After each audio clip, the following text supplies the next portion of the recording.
Sylvain Novak, merci de nous accueillir sur votre terrasse donc. Alors avant, ce Vieux Colombier n'était pas un restaurant, c'était une ferme. Oui, c'était effectivement une ferme. Ça a été aussi par le passé un relais de poste et une magnanerie. Puisqu'on a retrouvé des restes dans les étages. Quand nous sommes arrivés, effectivement, il y avait le tracteur, les mangeoires. En fait, la salle de restaurant principale était la réserve avec le foin au-dessus, tel qu'on peut imaginer une ferme. Sylvain, qu'est-ce qui a fait la différence et qui vous a donc invité à vous installer ici? Parce que c'est un pari quand même. Nous avions un petit établissement à Oraison sur lequel nous avons pu nous faire la main. Et puis ça s'est avéré rapidement trop petit. Et puis proposition a été faite sur cette maison. Mon épouse a flashé et effectivement, moi, quand j'ai vu les premières esquisses de l'architecte, j'ai craqué aussi. Ça fait combien de temps que vous êtes ici, que vous œuvrez ici? Ça a fait 22 ans, 22 ans au 14 juillet.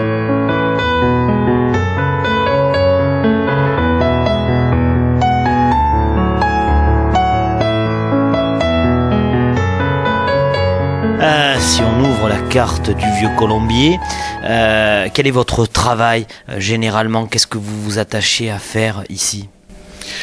C'est une cuisine du terroir. Étant quand même du sud-ouest, je travaille quand même régulièrement du foie gras, des choses comme ça, tout ce qui est canard. Mais on n'est quand même pas très loin de la mer, on est bien approvisionné, donc on travaille aussi beaucoup de poissons.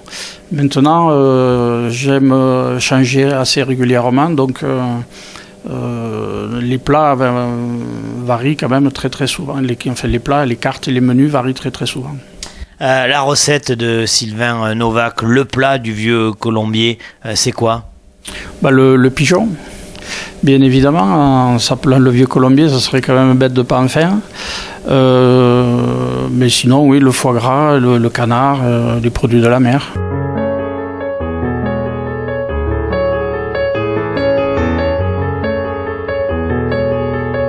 Le cadre, la décoration, qu'est-ce que vous attachez à faire au sein du Vieux Colombier? On a pas mal de bois, parce que le menuisier qui a travaillé avec nous, nous a poussé dans ce sens-là, et en plus c'est du châtaignier, donc c'est un bois assez joli. Donc on a beaucoup de bois, oui, avec les grosses poutres à la française, et voilà. La décoration est dans quel ton? C'est quand même très provençal. On va terminer de cette façon, Sylvain, en plaçant l'établissement dans son décor. Et quel décor? Parce qu'en face là-bas, ça vaut le détour. Oui, et puis je voudrais rappeler aussi que la maison date de 1835, puisque c'est écrit sur le fronton.